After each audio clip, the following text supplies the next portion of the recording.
Salut les disciples de la boxe, c'est Jean-Charles, j'espère que vous êtes en forme. Aujourd'hui, je regardais un combat qui a eu lieu cette nuit et en le regardant, je me disais que c'était vraiment ma catégorie favorite. C'était la catégorie dans laquelle je trouvais qu'il y avait le plus de bons boxeurs, il y avait le plus d'affrontements dans le top 10 et des affrontements qui nous déçoivent quasiment jamais. Et je me suis dit, je vais en discuter avec vous. Mais avant ça, j'ai décidé de faire un petit post sur YouTube en disant, je suis saoulé du combat de Jojo. Jojo, il nous a un petit peu fatigués. Je ne veux pas rester sur ça, que ce soit la seule vidéo de mon week-end. J'ai envie de faire une vidéo où on discute un peu boxe et de bels affrontements. Et donc, je vais vous poser la question, quelle est votre catégorie favorite aujourd'hui, en 2023? Quelle est votre catégorie préférée? Et j'ai remarqué qu'il y a un truc qui est récurrent dans les catégories qui sont populaires, c'est des stars. Il faut qu'il y ait des stars dans ces catégories-là. Bien sûr, beaucoup ont répondu, moi c'est la catégorie poids lourd et rien d'autre. Celle qu'on considère comme la catégorie reine. Évidemment, c'est la catégorie où automatiquement tu deviens une star. Quand tu accèdes à un certain niveau, tu as du potentiel, tu deviens très rapidement une star et les champions sont connus du monde entier. Si tu regardes les autres catégories qui ont été citées, les poids légers, que des stars qui ne s'affrontent absolument jamais, mais que des stars, et donc les gens aiment cette catégorie-là. Tu as bien sûr la catégorie des poids super moyens, parce que dans cette catégorie, il y a Canelo. Canelo, il a mis la lumière sur la catégorie des super moyens, donc on s'intéresse à ses potentiels adversaires, et donc on regarde un peu ce qui se fait dans cette catégorie. On voit aussi revenir la catégorie des mi-lourds. Les mi-lourds, évidemment, pourquoi? Parce que Canelo est monté en mi-lourd, il a perdu contre Bivol, on s'est intéressé à Bivol, on s'est intéressé à la catégorie des mi-lourds. Donc il faut qu'il y ait des stars. Et moi, je vais te parler d'une catégorie dans laquelle il n'y a pas de stars. Il n'y a pas de stars, il n'y a pas de starlettes qui passent leur temps à discuter plus sur Twitter que de nous donner des réels combats. Parce qu'il faut qu'on dise les termes, les gars. Ce qui nous saoule aujourd'hui dans la boxe, c'est qu'on n'a plus de combats de qualité, d'affrontements entre les meilleurs. Et bien là, je vais vous parler d'une catégorie, il y a des affrontements. Et je vais faire quelque chose que je fais plus trop, ça fait longtemps que je fais plus trop ça. Je vais en profiter pour vous recommander des combats. Déjà, je vais recommander des boxeurs à suivre. Je vais recommander des combats qu'ils ont fait dans les 2 dernières années, là, tu vois, l'année dernière et cette année, et des combats qui vont arriver. Ok? Allez, on attaque tout de suite. Donc, le combat que j'ai regardé cette nuit et où je me suis dit, punaise, il faut que je parle de cette caté, c'est le combat entre Robert Ramirez et Isaac Dogboe. Donc c'était cette nuit, c'était une soirée top rank. J'ai pas regardé toute la soirée, j'ai regardé que le combat là en me réveillant tout à l'heure. En fin de matinée, je me suis mis ça tranquillement. Et c'était un beau combat. Alors, j'étais pour Isaac Dogboe, qui vient de la catégorie inférieure. Ah oui, on est chez les poids plumes, excusez-moi. Voilà, la catégorie que je préfère aujourd'hui en 2023, c'est les poids plumes. Que des bonhommes. Donc Isaac Dogboe, il venait de la catégorie inférieure. Il avait perdu contre un très très bon boxeur, c'est le seul boxeur qui a réussi à le battre. Et là, il affrontait Ramirez. Et pour Ramirez, boxeur d'origine cubaine, c'était, on va dire, enfin un véritable test, à mon sens. C'était enfin sa grosse affiche. Voilà, sa grosse affiche. Tous les boxeurs ont besoin de ça, de leur grosse affiche. Et pour lui, c'était enfin sa grosse affiche. Donc, boxeur cubain qui a obtenu 2 médailles d'or au JO avec Cuba. Et il a 29 ans, donc voilà, c'est pas un vieux boxeur, c'est un assez jeune boxeur, et il a une assez jeune carrière chez les professionnels. C'était aujourd'hui son 13e combat professionnel. Il a une défaite, c'était son premier combat pro. Son premier combat pro, il perd. C'est un super boxeur, je me suis régalé. En plus, Isaac Dogboe, il a été à la hauteur. Moi, je voyais quand même Ramirez favori, j'étais pour Dogboe. Je voyais quand même Ramirez favori. Dès les premiers rounds, il arrive à prendre l'ascendant sur Dogboe. Je vais faire une petite réaction à chaud, je vais en profiter pour ceux qui ont vu ce combat-là cette nuit. Il prend rapidement l'ascendant technique sur Dogboe et même physique parce qu'il le touche. Il arrive à le cueillir dès le 2e round et on voit que Dogboe, voilà, il a les jambes qui partent un petit peu dans tous les sens et il doit survivre, un peu s'accrocher pour tenir ce round. Et par la suite, il va passer un peu plus en mode contreur, tu vois. C'est-à-dire qu'il voulait jouer un peu technique, voilà, travailler à distance avec Ramirez, mais Ramirez, c'est son terrain de jeu, ça, le travail à distance, pareil, le contre, voilà, rentrer dans le timing, boum, décalage avec les appuis. Les Cubains, la boxe cubaine, les gars, vous savez, c'est les meilleurs à ce jeu-là. Et puis, quand même, il touche, tu vois, il touche.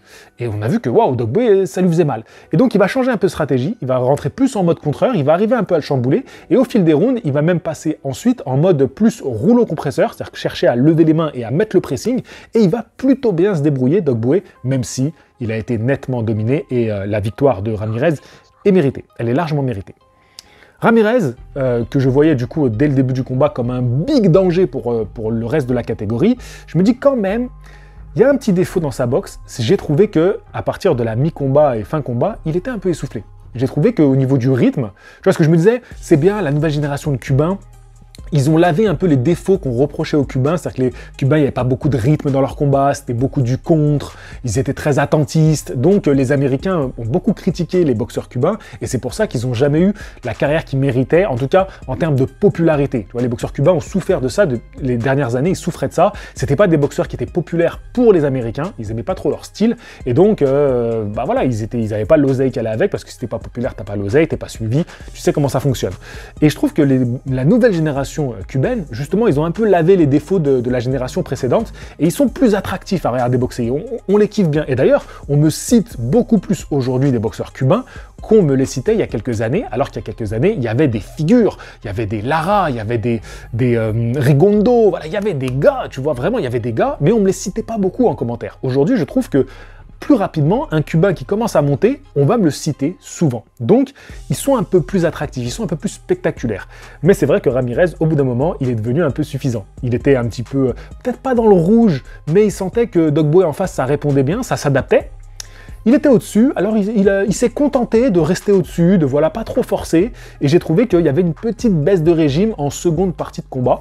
N'hésitez pas à me dire ce que vous avez pensé de ce combat-là. En tout cas, je me suis régalé. Je suis en train de le revoir, et je me suis dit, je vais quand même faire la vidéo assez rapidement, parce que je vais vous faire un petit montage, je vais quand même vous mettre les photos à chaque fois des boxeurs avec leur nom, comme ça au moins vous avez le visuel quand je vous parle d'un boxeur, et voilà, je vous dis, il y aura les combats.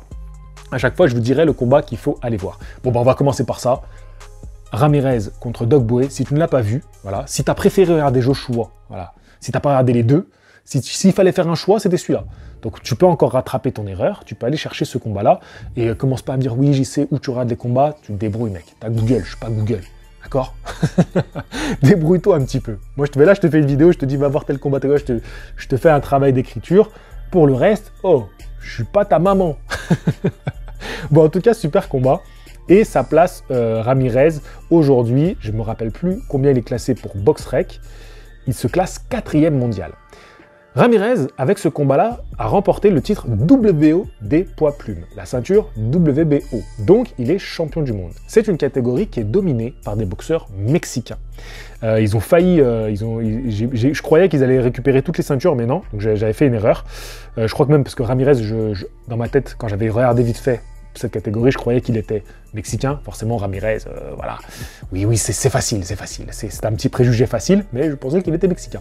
Donc non, il y a 3 champions du monde mexicains et un Cubain qui est venu se glisser là-dedans. Bon, en tout cas, voilà, c'est l'Amérique latine qui domine, quoi, qui domine cette catégorie. Est-ce que le Mexique, on peut considérer comme Amérique latine? Oui, c'est quand même.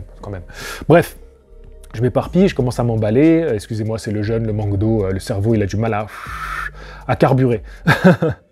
Donc, je vous invite vraiment à regarder et à suivre ce boxeur. De toute façon, regarde, si t'aimes la boxe, lécher la belle boxe et tout, tu vas kiffer. Tu vas te régaler. Regarde, rien que tu regardes ce combat, tu vas te kiffer. Les placements, placement des jambes, déplacement, contre, technique, rythme. Ah, c'est les Cubains, voilà, c'est les Cubains, c'est fantastique. Donc, parlons maintenant des autres champions du monde. Parce que là, on a 4 champions, d'accord? S'il y a des combats d'unification qui peuvent se faire, ça va être tout de la régalade.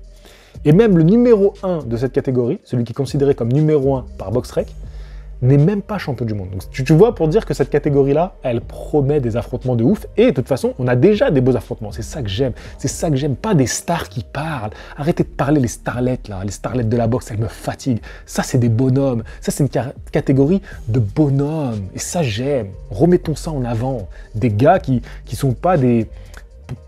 Pas dans le voyeurisme, tu vois, à vouloir, dans le narcissisme, voilà, tu vois, tout le temps à vouloir se montrer, parler, ouais, moi je suis meilleur. Non, ça se boxe. Bref, allez, je passe au suivant. Donc, le premier champion dont je voudrais vous parler dans cette catégorie, c'est Luis Alberto Lopez. Alors, Luis Alberto Lopez, à son dernier combat, là où il est devenu champion du monde, c'est contre Josh Warrington. Josh Warrington, c'était l'une des figures de la catégorie il y a encore quelques années, d'accord? Puis, depuis quelques temps, il est un petit peu en galère. Il est un petit peu en galère, Josh Warrington, parce que déjà, il était champion IBF il y a quelques temps, et il a déjà perdu son titre. Mais ça, on en reparlera un petit peu plus tard, de la personne contre qui il a perdu son titre. Normalement, si vous suivez un peu la boxe, vous savez de qui je parle, vous savez de qui je cause, mais on en parlera un petit peu plus tard. Donc, je vous invite à voir le combat de Lopez contre Josh Warrington, qui était l'année dernière, d'accord? C'était en décembre 2022. Donc c'était il n'y a pas si longtemps, hein, c'était il y a quelques mois. Donc Lopez s'est emparé du titre IBF, donc il est devenu champion du monde. Là, prochainement, il va affronter, donc le 27 mai, il va affronter Michael Conlan. Rebondissons sur Michael Conlan. Michael Conlan, je ne sais pas si vous vous souvenez de lui, c'est un boxeur d'origine irlandaise qui avait fait un peu le buzz sur les réseaux lors des Jeux Olympiques parce qu'il s'était fait voler, enfin il estimait s'être fait voler, il avait fait ce fameux geste, ce doigt d'honneur, et quand il avait signé avec Top Rank et Bob Arum, ils avaient refait des photos où ils font le doigt d'honneur, voilà, pour un peu le buzz, pour la communication. Et donc il a fait une carrière pas mal du tout, hein. Et Michael Conlan, il a eu sa première chance mondiale en 2022 lorsqu'il affronte Leigh Wood. Et Leigh Wood, c'était à l'époque le champion WBA.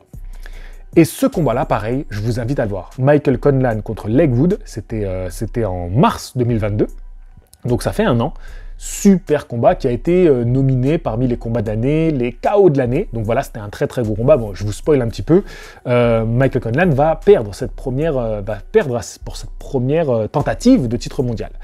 Et puis il s'est refait la cerise depuis un an, il s'est refait la cerise, il a enchaîné, il a fait 2 combats, voilà, des combats largement à sa portée, mais en tout cas il s'est replacé dans les classements, et aujourd'hui, il va défier Lopez pour le titre IBF. Donc ça va être sa 2e chance mondiale. Et franchement, ça risque d'être très intéressant. Je pense que Michael Conlan est un peu meilleur que Josh Warrington, donc on risque d'avoir un petit peu plus d'opposition, mais attention, je ne sais pas si je donnerais Michael Conlan favori. En tout cas, je vous invite à me dire pour vous, qui est le favori de ce combat-là. Moi, je pense que quand même, Luis Alberto Lopez reste favori de ce combat-là, mais ça promet, et j'ai hâte de voir ça, et ça sera en Angleterre, ce combat-là, parce que les Anglais, voilà, ils savent organiser à la maison et faire des belles réunions, et ça j'aime, tu vois, même les petites catégories, ils les font en tête d'affiche, et ça me fait kiffer. Donc, Leigh Wood, si on rebondissait sur Leigh Wood, on en a un petit peu parlé, Leigh Wood qui a conservé son titre contre Michael Conlan.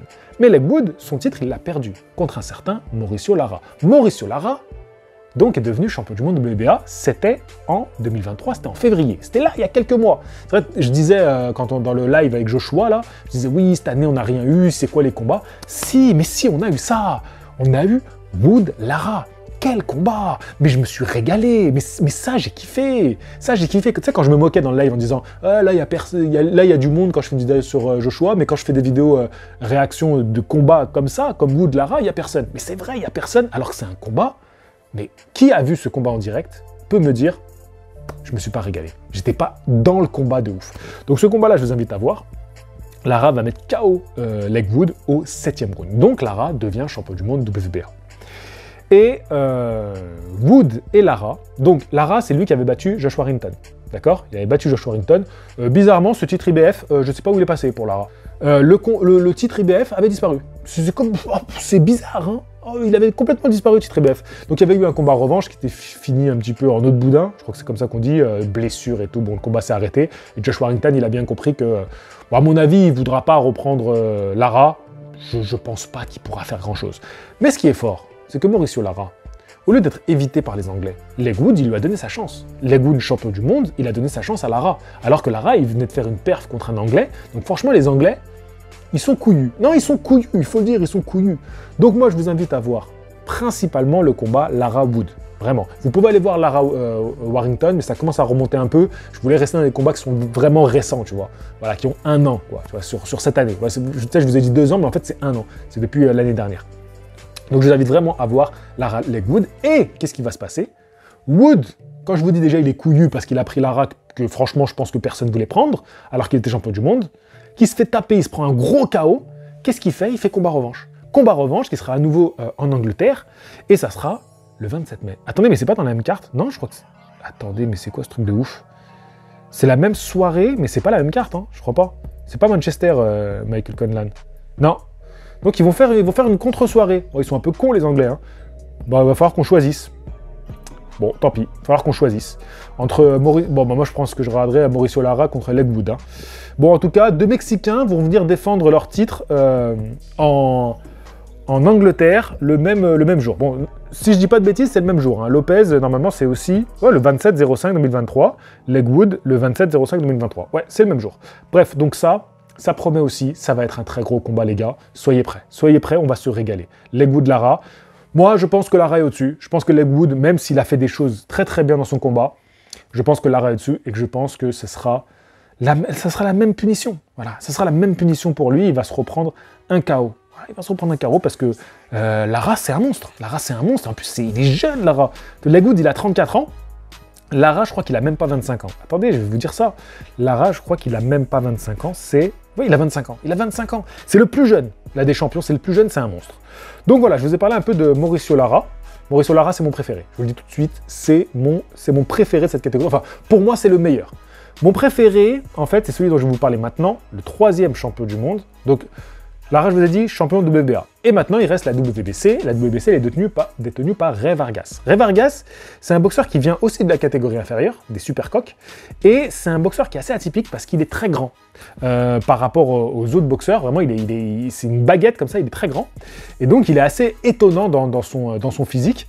Et donc, moi, j'aimerais bien le voir. J'aimerais bien voir Vargas, c'est mon petit chouchou, c'est mon petit préféré. J'aime bien ce mec qui est super grand et qui va à la castagne, à la mexicaine. Je trouve ça un peu fou, ce genre de physique, même si pour moi c'est pas le meilleur, mais j'aimerais bien voir Lara contre Vargas. C'est une opposition de physique, stylistiquement c'est des mecs qui aiment bien cogner quand même, donc je pense que c'est un combat qui peut faire des étincelles et je vois Lara dominer ce combat-là.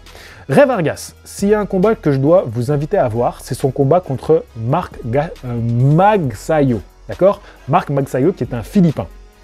Donc c'était en 2022, c'était en juillet 2022, et c'est là que Ray Vargas devient champion du monde WBC dans une nouvelle catégorie. Donc il a été champion du WBC dans la catégorie des supercoques, il est devenu champion du monde WBC dans la catégorie des plumes, et il a tenté, parce que lui il reste sur une défaite, il a tenté de devenir champion du monde WBC également dans la catégorie des super plumes, et il a perdu au point. C'était vraiment pas terrible comme combat, et donc il détenait la ceinture WBC, donc il ne l'a pas perdu, et donc il la redéfendra sûrement prochainement, et il y a des chances qu'il défende sa ceinture. En tout cas, j'aimerais bien, franchement, ça serait... Si c'est ça qui arrive, cette catégorie, c'est vraiment la meilleure. Je veux même pas savoir. Il n'y a même pas de débat, c'est la meilleure.